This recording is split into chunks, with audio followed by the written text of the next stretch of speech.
Agne teadis, et kui ta soovib rahu leida, tuleb tal astuda vastu oma mineviku varjudele.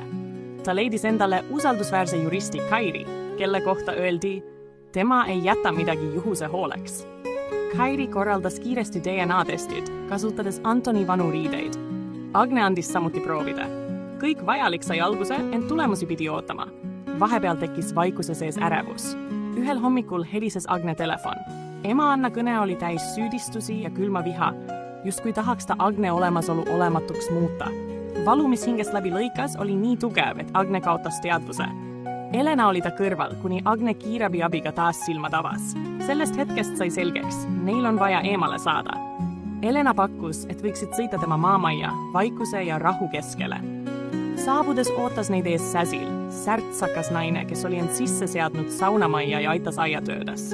Kui Agne ja Elena kohvreid tõid, kükitas Säsil otse tikri põõnsas ja nosis tooreid tikreid. Agne muigas ja heitis nalja. No Säsil, kas hädal käies ka pea põõnsasse ja tagumik välja? Säsil itsitas ja vastas. Mul pole vahet, tuntakse ära nii või naa. See lihtne hetk jäi Agne südamesse. Elu pidi olema aus ja ehedalt elatud. Õhtud möödusid rahulikult. Ühel pärastlõunal ilmus uksele ootamatult Hanno. Tema olekus oli midagi siirast ja kohmetut. Ta kutsus Agne jalutuskäigule. Vana tamme all ütles Hanno madalal häälel.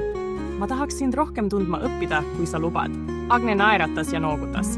Samal ajal, kui päike veeres üle taeva, tuli linnast tagasi Elena. Ta oli käinud kohtumas oma sugulase Meelisega, kes juhtus olema ka Anna jurist. Kohviku kohtumine oleks võinud jääda märkamatuks, kuid Anna nägi neid. Ta sööstis kohvikusse ja süüdistas Elenat vandenõus. Elena vastas vaikselt. Ma ei võitle sinu vastu, Anna.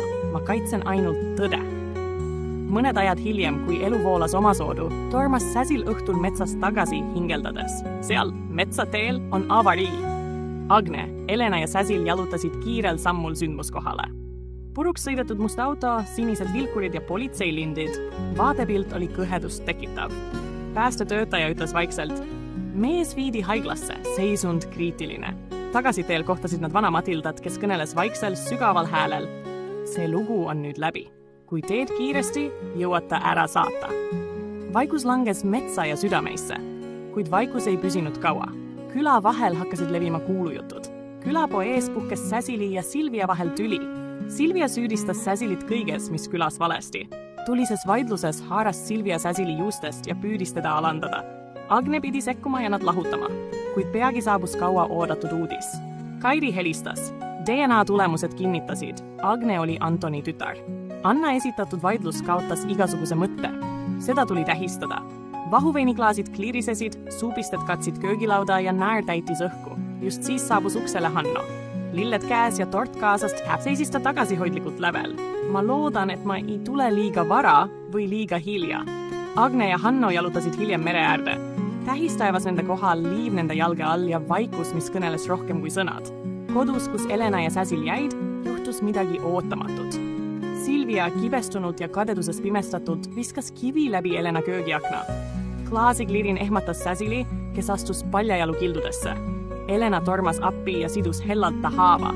Hommikul valitses vaikus, päike silitas elupuuheki latvu, siis tuli kõne. Anti oli langenud sügavasse koomasse. Elu hoiti veel niidiga. Agne ja Elena sõitsid haiglasse, et hüvasti jätta. Hiljem juristi juures kirjutas Agne alla pärimisdokumentidele. Lubadusest kinni pidades andis ta Antoni maja Annale. Õhtul, kui nad Elena maja eest lahkusid, sosistas Agne. Mõned asjad tuleb lahti lasta, mitte kinni hoida. Nad sõitsid tagasi koju.